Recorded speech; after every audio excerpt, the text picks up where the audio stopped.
Hello everyone, welcome to another video and I am your friend Bharat Shankar. तो आज के time में गोल्ड और सिल्वर के इन्वेस्टर्स बहुत ज्यादा परेशान हैं क्योंकि कुछ ही दिनों के टाइम पीरियड में गोल्ड अपने ऑल टाइम हाई से प्रेजेंटली अबाउट 15% नीचे जा चुका है। और वही अगर आप रीसेंट पीक लेवल की गिरावट पे अगर आप देखेंगे तो गोल्ड जो है वो ऑलमोस्ट 25% भी नीचे जा चुका था। और वही अगर आप सिल्वर की बात करें तो silver is a blood bath, क्योंकि सिल्वर ने जो हाई बनाया था वहां से प्रेजेंट प्राइस अगर आप देखेंगे तो वो ऑलरेडी 43% नीचे है और पीक लेवल पे तो सिल्वर का प्राइस ऑलमोस्ट 47% नीचे था। और ऐसे सिचुएशन में अभी बहुत सारे इन्वेस्टर्स ये सोच के परेशान है कि अभी गोल्ड और सिल्वर क्या और भी नीचे जा सकता है, क्या गोल्ड यहां से और 20-30% नीचे जा सकता है, या सिल्वर इस लेवल से और 50% गिर सकता है। ऐसे बहुत सारे सवाल इन्वेस्टर्स के माइंड में आज के टाइम में चल रहे हैं। तो इसीलिए आज की वीडियो में इन्हीं सवालों का जवाब जानने की कोशिश करेंगे और साथ ही साथ गोल्ड और सिल्वर का प्राइस क्यों बढ़ता है, क्यों गिरता है, इसके पीछे मैक्रो इकोनॉमिक फैक्टर्स क्या है जो प्राइस को इन्फ्लुएंस करते हैं, उसको भी हम बहुत ही डिटेल में समझने वाले हैं। End of course macro economics, fundamental analysis, technical analysis, ये सब कुछ इन्वेस्टिंग के बेसिक्स है और इसे समझना हर एक इन्वेस्टर के लिए बहुत ही ज्यादा जरूरी है। और ये सब कुछ आप हमारे लाइव वर्कशॉप में बिल्कुल फ्री में सीख सकते हो, जहां पर मैं लाइव आके इन सारे बेसिक्स को डिटेल में समझाता हूं। अगर आप सीखने में इंटरेस्टेड है तो वीडियो के डिस्क्रिप्शन और पिन कमेंट में लिंक है, आप जाके रजिस्टर कर सकते हैं। तो अभी ये जो गोल्ड और सिल्वर में वॉलेटिलिटी और फ्लक्चुएशन हो रहा है, प्राइस में गिरावट हो रहा है, ये क्यों हो रहा है और इसके पीछे मैक्रो इकोनॉमिक्स क्या है, तो इसको हम सेपरेटली समझते हैं और शुरुआत गोल्ड से करेंगे। तो अभी गोल्ड का प्राइस क्यों गिर रहा है वो समझने से पहले हमें यह समझना जरूरी है कि गोल्ड का प्राइस क्यों बढ़ रहा था। और गोल्ड का प्राइस क्यों बढ़ रहा था उसको समझने से पहले हमें समझना होगा यूएस का मनी प्रिंटिंग। यानी बेसिकली जो अमेरिका है या यूएस है वो करता क्या है, वो नोट प्रिंट करता है और उसको जापान, चाइना, यूरोप और बाकी के जो कंट्रीज है वो खरीदते हैं। तो पूरी दुनिया डॉलर्स क्यों खरीदते हैं, ये पूरा प्रोसेस कैसे काम करता है, चलिए उसको बहुत ही सिंपल लैंग्वेज में समझने की कोशिश करते हैं। तो ये जो पूरा मनी प्रिंट करने का जो प्रोसेस है वो शुरू होता है यूएस के डिपार्टमेंट ऑफ ट्रेजरी से, जहां पर वो यूएस गवर्नमेंट सिक्योरिटीज बनाते हैं या बॉन्ड्स बनाते हैं। और ये बॉन्ड्स होते क्या है, ये कुछ नहीं, ये बस कागज के टुकड़े होते हैं जिसके ऊपर मोटा मोटा ये लिखा होता है कि तुम मुझे कर्जा दो और मैं बाद में उस कर्जे को इंटरेस्ट के साथ वापस चुका दूंगा। यानी सिंपल वर्ड्स में अगर आप मान लो $100 यूएस गवर्नमेंट को देते हो तो यूएस गवर्नमेंट इसके बदले आपको $100 वर्थ ऑफ बॉन्ड्स दे देगा और इन बॉन्ड्स के ऊपर लिखा होगा कि हर साल आपको 8% का या 9% का इंटरेस्ट मिलेगा और इतने पर्टिकुलर साल बाद यानी 4 साल बाद या 5 साल बाद आपने जो पैसा दिया है $100 वो यूएस गवर्नमेंट आपको वापस दे देगा। तो अभी अगर यूएस गवर्नमेंट इस बॉन्ड को बेच रहा है तो इस बॉन्ड को खरीदता कौन है? यहां से अगर आप ब्रॉडर पॉइंट ऑफ व्यू से देखें तो इसके दो मेजर बायर्स है। पहला बायर है यूएस का सेंट्रल बैंक जो कि है फेड। अगर मान लीजिए फेड को, जो कि यूएस का सेंट्रल बैंक है, उसको अगर यूएस के इकोनॉमी में पैसा इन्फ्यूज करना है ताकि वो इकोनॉमिक ग्रोथ को पुश कर सके, तो उसके लिए फेड क्या करता है, फेड बॉन्ड्स खरीदता है और बॉन्ड्स के बदले डॉलर्स देता है। और यहां पर आपके माइंड में एक बहुत ही इंटरेस्टिंग सवाल यह आ सकता है कि फेड के पास पैसा कहां से आता है इन बॉन्ड्स को खरीदने के लिए, और यहीं पर चीजें इंटरेस्टिंग होना शुरू हो जाती है। तो फेड यहां पर क्या करता है, फेड इलेक्ट्रॉनिकली नए पैसों को क्रिएट करता है। यानी फेड कंप्यूटर पे मान लो एक नंबर लिख देता है और वो नंबर पैसा बन जाता है। और यही है अमेरिकन इकोनॉमी का super power, where America can make money out of thin air. और उसके बाद आते हैं दूसरे बायर जो कि पूरी दुनिया है, जहां पर चाइना, जापान, यूरोप, बाकी का जो पूरी दुनिया है वो डॉलर्स खरीदते हैं और बॉन्ड्स खरीदते हैं यूएस का, क्योंकि आज के टाइम में दुनिया का जो फॉरेन ट्रेड्स है वो डॉलर्स में होता है। चाहे आपको ऑयल खरीदना हो, कोई गुड्स खरीदना हो या अपने एग्जिस्टिंग डेट को सर्व करना हो इंटरनेशनल मार्केट में, वो सब कुछ डॉलर्स में होता है। और इंडिया में भी आपने देखा होगा जब भी कोई सिंगापुर का कंपनी इंडियन कंपनीज में इन्वेस्ट करता है या जब भी कोई European private equity firm Indian startups में इन्वेस्ट करता है तो वो ट्रांजैक्शन यूरोज में या सिंगापुर के करेंसी में नहीं होता है बल्कि डॉलर्स में होता है। यानी बेसिकली यहां पर हो क्या रहा है, अमेरिका पैसे नहीं कमा रहा है, अमेरिका पैसे छाप रहा है और खुद ही अपने आप को कर्जा दिए जा रहा है और उस कर्जे को वो पूरी दुनिया में भी बांट रहा है बॉन्ड्स के रूप में, जिसके ऊपर वो इंटरेस्ट पे कर रहा है। और ये जो पूरा फ्री मनी का प्रोसेस है ये यूएस के लिए बहुत बेहतरीन तरीके से काम कर रहा था, क्योंकि यूएस क्या कर रहा था, वो पैसा छापे जा रहा था और इस छापे हुए पैसों का जो कर्ज है वो बॉन्ड्स के रूप में पूरी दुनिया खरीद रहा था, क्योंकि पूरी दुनिया को अपने करेंसी से ज्यादा डॉलर्स के ऊपर भरोसा था और अभी भी है। लेकिन 2024 में एक प्रॉब्लम शुरू होता है जिसकी वजह से पूरी दुनिया का जो भरोसा था डॉलर के ऊपर वो भरोसा कम होने लगता है, क्योंकि 2024 में यूएस का जो net interest to GDP ratio है वो बढ़ के 3.1% हो जाता है। यानी इसका मतलब क्या हुआ, यूएस का जो टोटल जीडीपी है उसका 3.1% ऑफ द वैल्यू जो है वो यूएस गवर्नमेंट को बॉन्ड्स का जो इंटरेस्ट है ना उसका पेमेंट करने में जा रहा है। और 2025 में ये net interest to GDP ratio बढ़ के 3.2% हो जाता है। और उस साल यूएस के गवर्नमेंट ने $970 बिलियन जो है वो इंटरेस्ट पेमेंट पे खर्च किया है। यानी जो भी चाइना, जापान, यूरोप, इंडिया ने जो यूएस के बॉन्ड्स खरीदा है उसके ऊपर जो इंटरेस्ट पेमेंट यूएस को करना है, उस इंटरेस्ट पेमेंट के लिए उन्होंने $970 बिलियन खर्च किए हैं। और 2026 में यह प्रोजेक्ट किया जा रहा है कि यूएस का जो इंटरेस्ट टू जीडीपी रेशियो है वो 3.2% से बढ़ के 4% तक पहुंच सकता है। तो अभी यहां पर कुछ लोग ये सोच रहे होंगे कि ये जो इंटरेस्ट टू जीडीपी रेशियो है सडनली 3.2% से बढ़ के 4% क्यों हो सकता है, 0.8% का डिफरेंस अचानक सा कैसे आ रहा है। तो इसका रीजन है मिस्टर डोनाल्ड ट्रंप, क्योंकि डोनाल्ड ट्रंप ने जो टैरिफ वॉर छेड़ा है और जो एक्चुअल वॉर हो रहे हैं, जो कॉन्फ्लिक्ट हो रहे हैं यूएस गवर्नमेंट का दुनिया भर के गवर्नमेंट्स के साथ, इन सब की वजह से यूएस इकोनॉमी के ऊपर इंपैक्ट पड़ रहा है। और इस इकोनॉमिक इंपैक्ट की वजह से ये बोला जा रहा है कि यूएस का जो जीडीपी है इसकी वजह से बुरी तरीके से इंपैक्टेड हो सकता है। और अगर जीडीपी के ऊपर इंपैक्ट पड़ेगा और जीडीपी कम होगा तो ये जो इंटरेस्ट टू जीडीपी रेशियो है ये सडनली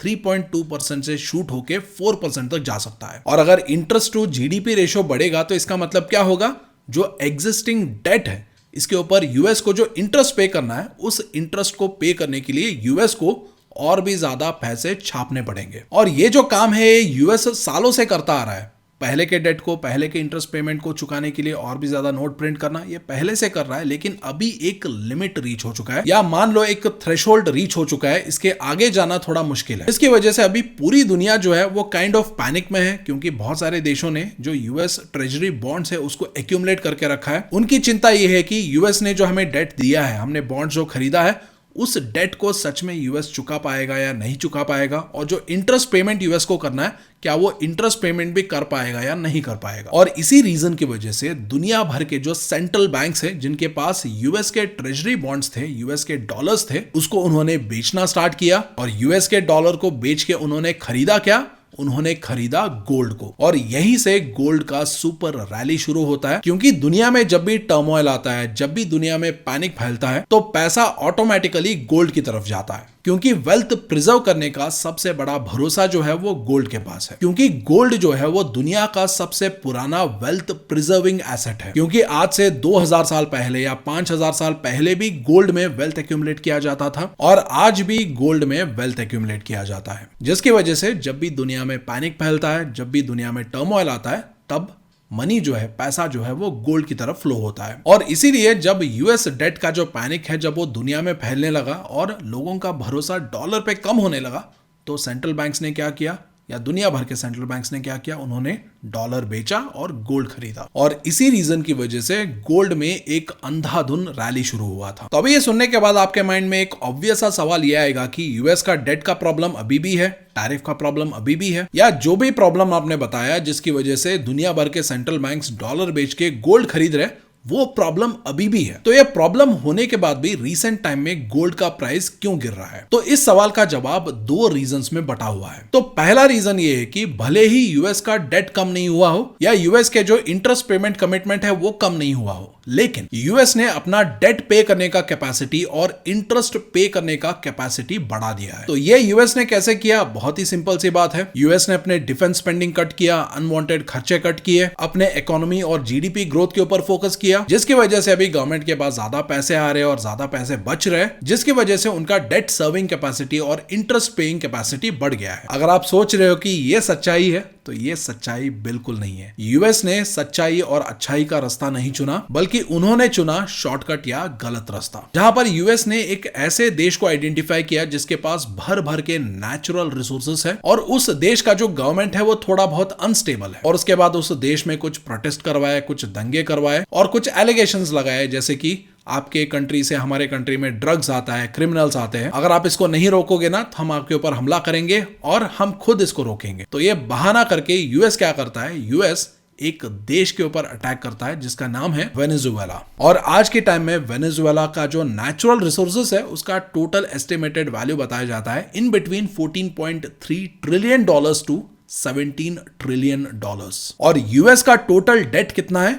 अबाउट $38.5 ट्रिलियन डॉलर्स। यानी बेसिकली जो वेनेजुएला के जो रिसोर्सेस है वो अप्रोक्सीमेटली यूएस के 40% ऑफ द डेट को कवर करता है। और आपने देखा भी होगा कि जिस देश के ऊपर यूएस इन्वेड करता है वहां के जो नेचुरल रिसोर्सेस है वो ऑटोमेटिकली यूएस कंपनीज के पास आ जाती है, चाहे वो ऑयल हो, गैस हो या मिनरल्स हो, और वो पैसा इन कंपनीज के थ्रू यूएस गवर्नमेंट को फ्लो होता है। और यूएस यहीं पर नहीं रुक रहा है, यूएस का एक और टारगेट है ईरान, और ईरान का नेचुरल रिसोर्सेस अगर आप देखेंगे तो it is estimated about 27 trillion dollars. और एक न्यूज आर्टिकल जो 12 घंटे पहले पब्लिश हुआ था वो ये बताता है कि सैटेलाइट इमेजेस जो है वो ये बता रहे हैं कि यूएस अपने फाइटर जेट्स और मिसाइल्स की पूरी तैयारी कर रहा है। और अभी ये जो यूएस ईरान न्यूक्लियर टॉक्स होने वाले हैं इसमें दो ही चीजें होंगी, इधर ईरान यूएस कंपनीज को अपने नेचुरल रिसोर्सेज के ऊपर जॉइंट वेंचर्स के रूप में काम करने के लिए परमिशन देगा, नहीं तो यूएस ईरान के ऊपर अटैक करेगा। एंड ऑफ कोर्स यूएस ये सब मीडिया में नहीं बताता है, यूएस बोलता है कि हम पीस के ऊपर काम कर रहे हैं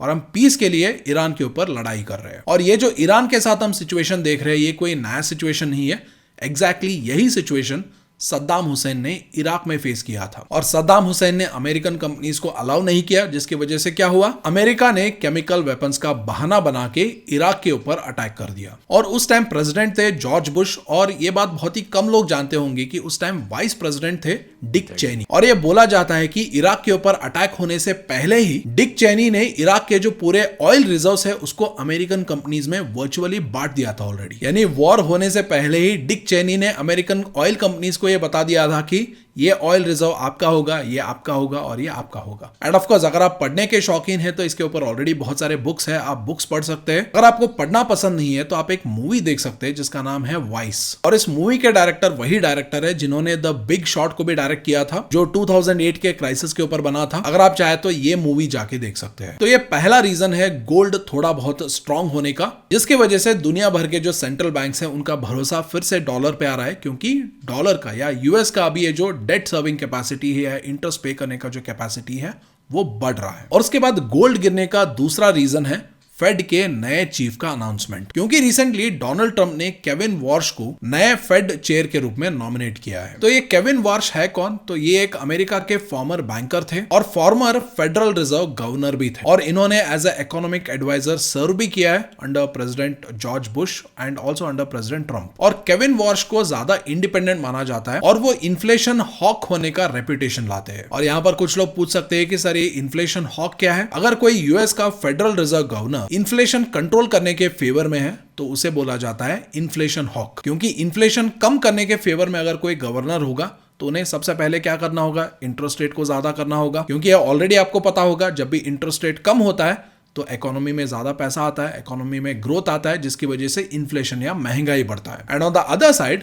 जब भी इंटरेस्ट रेट को कम किया जाता है तो इकोनॉमी से पैसा बाहर जाता है, जिसकी वजह से इकोनॉमिक ग्रोथ स्लो डाउन हो जाता है, और इस प्रोसेस में जो महंगाई होता है, जो इन्फ्लेशन होता है वो भी कम हो जाता है। और साथ ही साथ यूएस जो नया डॉलर्स हर साल प्रिंट करता है उसकी वजह से भी इन्फ्लेशन बढ़ता है, क्योंकि अगर किसी इकोनॉमी में सर्विसेज और प्रोडक्ट्स उतने ही है लेकिन पैसों का सप्लाई बढ़ रहा है तो उसकी वजह से चीजें महंगी होंगी। तो इसलिए जो भी इन्फ्लेशन हॉकिश गवर्नर होता है वो ज्यादा डॉलर्स प्रिंट करने के फेवर में नहीं होता है, और साथ ही साथ वो इंटरेस्ट रेट को कम करने के फेवर में नहीं बल्कि इंटरेस्ट रेट को बढ़ाने के फेवर में होता है। तो अभी अगर इन्फ्लेशन हॉक वाला गवर्नर आएगा तो सबसे पहले इंटरेस्ट रेट ज्यादा होंगे, जिसकी वजह से डॉलर से बोरो करना महंगा हो जाएगा, और साथ ही साथ ये डॉलर्स अगर ज्यादा प्रिंट नहीं करेंगे तो डॉलर का डिमांड भी बढ़ेगा। और इन दोनों रीजंस की वजह से क्या होता है, डॉलर जो है वो और ज्यादा मजबूत होता है। और अभी के टाइम में ग्लोबल ट्रेड के लिए डॉलर्स तो चाहिए, और अभी इन्फ्लेशन हॉकिश गवर्नर आने की वजह से डॉलर का डिमांड जो बढ़ रहा है, डॉलर का जो वैल्यू बढ़ रहा है, उसकी वजह से भी दुनिया भर के जो सेंट्रल बैंक्स हैं वो क्या कर रहे हैं, वो अभी थोड़ा बहुत गोल्ड बेच रहे हैं और डॉलर्स वापस खरीद रहे हैं। तो अभी तक जो हमने डिस्कशन किया वहां पर दो मेजर रीजंस निकल के आते हैं जो अभी गोल्ड के प्राइसेस को गिरा रहे हैं। पहला रीजन है यूएस का जो इंटरेस्ट पे करने का कैपेसिटी है, डेट सर्व करने का जो कैपेसिटी है वो बढ़ रहा है, लूटपाट करके बढ़ रहा है लेकिन बढ़ रहा है। और दूसरा रीजन है हॉकिश गवर्नर आने की वजह से डॉलर का डिमांड बढ़ रहा है, because of which central banks are selling gold and buying dollars. तो आने वाले टाइम में गोल्ड और भी ज्यादा गिरेगा या और भी ज्यादा बढ़ेगा वो इन्हीं दो फैक्टर्स के ऊपर डिपेंड करेगा। यानी बेसिकली वेनेजुएला में जो अभी एग्जिस्टिंग गवर्नमेंट है, क्या वो अमेरिकन कंपनीज को वहां के रिसोर्सेज को ज्वाइंट वेंचर्स के रूप में एक्सप्लॉइट करने देगा या नहीं देगा। दूसरा, क्या यूएस जो ईरान के रिसोर्सेज है उनके ऊपर भी अटैक करके कब्जा करेगा या उनको डरा धमका के वहां पर अमेरिकन कंपनीज को ज्वाइंट वेंचर के लिए भेजेगा नहीं भेजेगा। और उसके बाद तीसरा, जो हॉकिश इन्फ्लेशन वाला गवर्नर आएगा वो डॉलर के प्रिंटिंग को कितने हद तक कंट्रोल कर पाएगा और इंटरेस्ट रेट को कितना बढ़ा पाएगा। और अगर आप इन मैक्रो इकोनॉमिक्स को सही तरीके से ट्रैक करेंगे तो गोल्ड को कब खरीदना है, गोल्ड को कब बेचना है, उसके ऊपर आपको एक ब्रॉडर अंडरस्टैंडिंग मिल जाना चाहिए। और साथ ही साथ अगर आप ऐसे मैक्रो इकोनॉमिक चीजों को और भी डिटेल में सीखना चाहते हैं तो इसके लिए आप हमारे फ्री लाइव क्लासेस में रजिस्टर कर सकते हैं और लिंक डिस्क्रिप्शन और पिन कमेंट में आपको मिल जाएगा। और साथ ही साथ अभी तक अगर आपको वीडियो पसंद आ रहा है, वीडियो इंफॉर्मेटिव लग रहा है और इसके बदले में अगर आप हमें अप्रिशिएट करना चाहते हैं तो वीडियो के ऊपर जो लाइक बटन दिख रहा है उसे प्रेस करके आप वीडियो को लाइक कर सकते हैं और कमेंट्स में एक सिंपल थैंक यू भी लिख सकते हैं। और ऐसे ही और भी बहुत सारे इंपॉर्टेंट अपडेट्स के लिए आप हमारे फ्री टेलीग्राम चैनल भी ज्वाइन कर सकते हैं, जिसका लिंक भी आपको वीडियो के डिस्क्रिप्शन और पिन कमेंट में मिल जाएगा। और अभी इसके बाद एक शॉर्ट डिस्कशन सिल्वर के ऊपर भी कर लेते हैं। एंड ऑफ कोर्स जिस तरीके का डिटेल डिस्कशन हमने गोल्ड के ऊपर किया, वैसे ही अगर हम सिल्वर के ऊपर भी डिस्कशन करेंगे तो ये वीडियो बहुत ही लंबा हो जाएगा, मे बी 1 घंटे का वीडियो हो जाएगा। तो इसीलिए सिल्वर के ऊपर एक बहुत ही छोटा सा डिस्कशन करेंगे। लेकिन अगर आपको सिल्वर के ऊपर एक बहुत ही डिटेल्ड वीडियो चाहिए तो आप कमेंट्स में लिख सकते हैं। अगर ज्यादा कमेंट्स आएंगे तो हमारा जो दूसरा चैनल है उसके ऊपर हम एक डिटेल्ड वीडियो बना के मे बी सैटरडे को ही पोस्ट कर देंगे। और हमारा जो दूसरा चैनल है उसका लिंक आपको वीडियो के डिस्क्रिप्शन और पिन कमेंट में मिल जाएगा। तो मोटा मोटा सबसे पहले सिल्वर का प्राइस बहुत ज्यादा शूट अप होने के पीछे चाइना का रीजन था, क्योंकि चाइना दुनिया का सबसे बड़ा सिल्वर प्रोसेसर है। और जनवरी 1, 2026 से चाइना ने क्या किया था, सिल्वर के एक्सपोर्ट के ऊपर रिस्ट्रिक्शंस लगा दिए हैं, जहां पर इफेक्टिव जनवरी 1, 2026 चाइना के मात्र 44 कंपनीज ही ऑथराइज्ड है by China's ministry of commerce जो सिल्वर को एक्सपोर्ट कर सकते हैं। तो इसकी वजह से सबसे पहले क्या हुआ, ऑफ अ सडन सिल्वर का जो डिमांड है वो बहुत ज्यादा बढ़ गया, क्योंकि जो इंडस्ट्रीज सिल्वर के ऊपर हेवीली डिपेंडेंट है उन्होंने क्या किया, सडनली उन्होंने सिल्वर को एक्यूमुलेट करना स्टार्ट कर दिया। एंड ऑफ कोर्स ये जो एक्सपोर्ट रिस्ट्रिक्शन चाइना ने लगाया है, इसके पीछे रीजन क्या है, इससे चाइना को बड़ा फायदा क्या मिलेगा, that is a topic for a different video. But अभी के लिए आप इतना समझ सकते हैं कि यहां पर सिल्वर का जो इंडस्ट्रियल कंज्यूमर्स है उसके अलावा सिल्वर में बहुत सारे ट्रेडर्स भी है, यानी वो लोग जिन्हें फिजिकल सिल्वर की जरूरत नहीं है। ये वो लोग हैं जो सिल्वर में वर्चुअली इन्वेस्ट करते हैं, सिल्वर के फ्यूचर्स के जरिए या सिल्वर के ऑप्शंस के जरिए। तो अभी ये जो सिल्वर के इंडस्ट्रियल कंज्यूमर्स के अलावा जो सिल्वर के इन्वेस्टर्स है और सिल्वर के ट्रेडर्स है, उन्हें रिसेंटली एक बहुत बड़ा झटका लगा। और वो झटका ऑफ कोर्स केविन वॉश के नॉमिनेशन की वजह से हुआ, जो यूएस फेड के नए चेयर बन सकते हैं, जो कि इन्फ्लेशन हॉकिश गवर्नर है, जिसको हमने कुछ टाइम पहले बहुत ही डिटेल में डिस्कस किया था। और इनके आने से अगर मान लो इन्फ्लेशन कम होता है, इंटरेस्ट रेट ज्यादा होता है और डॉलर का इंडेक्स अभी जो स्ट्रांग हो रहा है ये और भी ज्यादा अगर स्ट्रांग होगा तो ऑब्वियसली जो ट्रेजरी यील्ड्स है, जो यूएस के बॉन्ड्स के यील्ड्स है या इंटरेस्ट है, वो बढ़ेगा। और अगर किसी इन्वेस्टर को यूएस के ट्रेजरीज में या यूएस के बॉन्ड्स में अगर रिस्क फ्री रिटर्न्स मिल रहे हैं, वो भी पहले से ज्यादा, तो अभी यूएस ट्रेजरीज जो है वो ग्लोबल इन्वेस्टर्स को ज्यादा अट्रैक्टिव लगेंगे। तो ऐसे टाइम पे ऑफकोर्स ट्रेडिशनली क्या होता था, बहुत ज्यादा गोल्ड की बिकवाली होती है और वो पैसा जो है वो डॉलर्स में आता और यूएस ट्रेजरीज या बॉन्ड्स में आता। लेकिन रिसेंटली जिस तरीके का रैली गोल्ड में हुआ है और उससे भी बड़ा रैली जो सिल्वर में हुआ है, उसकी वजह से अभी बहुत सारे इन्वेस्टर्स सिल्वर में भी हेवीली इन्वेस्टेड है। और आपको ये बात ध्यान में रखना होगा कि गोल्ड जो है वो सेफ हेवन एसेट है, लेकिन सिल्वर जो है वो सेफ हेवन एसेट नहीं है। जस्ट बिकॉज कंडीशंस फेवरेबल लग रहे थे, जिसकी वजह से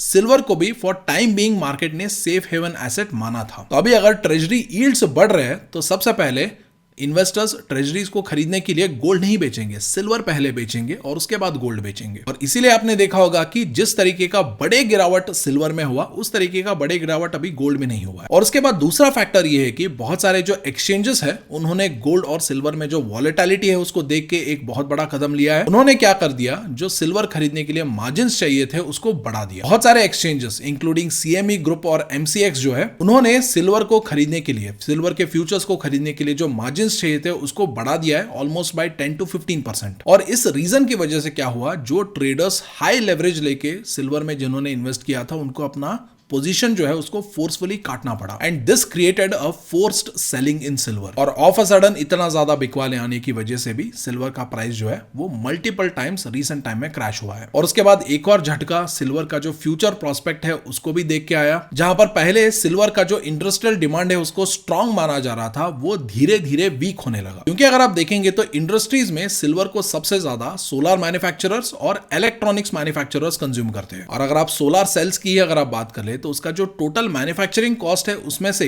10 से 15% कॉस्ट जो है वो सिल्वर का होता है। रिसेंट टाइम में अभी अगर सिल्वर का प्राइस डबल ट्रिपल हो गया है तो इनका जो कॉस्ट है वो भी डबल ट्रिपल हो जाएगा। और इसकी वजह से जनवरी 2026 में क्या हुआ, जो सोलर पैनल मैन्युफैक्चरर्स थे और इलेक्ट्रॉनिक मैन्युफैक्चरर्स थे, उन्होंने सिल्वर का स्पॉट बाइंग, जो फिजिकल सिल्वर खरीदते, उन्होंने उसको बंद कर दिया, स्पेशली चाइना के मैन्युफैक्चरर्स। एंड ऑफ कोर्स ये जो मैन्युफैक्चरर्स है ये सिल्वर को ही क्यों यूज करते हैं, क्योंकि silver is the best conductor of electricity in the world. But having said that, as an alternative copper को भी इस्तेमाल किया जा सकता है, और इसीलिए अभी सिल्वर का प्राइस बढ़ने की वजह से बहुत सारे जो मैन्युफैक्चरर्स है वो चीपर अल्टरनेटिव्स जैसे कि कॉपर की तरफ भी जा रहे हैं। तो इस डेवलपमेंट की वजह से भी जो सिल्वर का फिजिकल डिमांड है उसमें भी कमी देखने को मिला है, स्पेशली इंडस्ट्रियल डिमांड। और उसके अलावा भी प्रेजेंट टाइम में सिल्वर का जो सप्लाई पूरी तरीके से चाइना के कंट्रोल में है और उन्होंने सिल्वर के एक्सपोर्ट के ऊपर रिस्ट्रिक्शन लगा दिया है, वो भी ईज होने के चांसेस अभी बढ़ने लग रहे हैं, क्योंकि अभी जियोपॉलिटिकल टेंशन थोड़ा सा कम हो रहा है। क्योंकि अभी ये बोला जा रहा है कि जो यूएस चाइना ट्रेड जो कुछ टाइम से बहुत टेंशन में चल रहा था, उसमें थोड़ा सा ईज हो सकता है, रिलीफ मिल सकता है, जिसके चलते अभी चाइना ने सिर्फ 44 एक्सपोर्टर्स को ही सिल्वर को एक्सपोर्ट करने का परमिशन दिया है। उसका नंबर हो सकता है चाइना आने वाले टाइम में बढ़ा दे। और अगर ये जो रीजन है, ये जो फैक्टर है, अगर ये आने वाले टाइम में मैनिफेस्ट होता है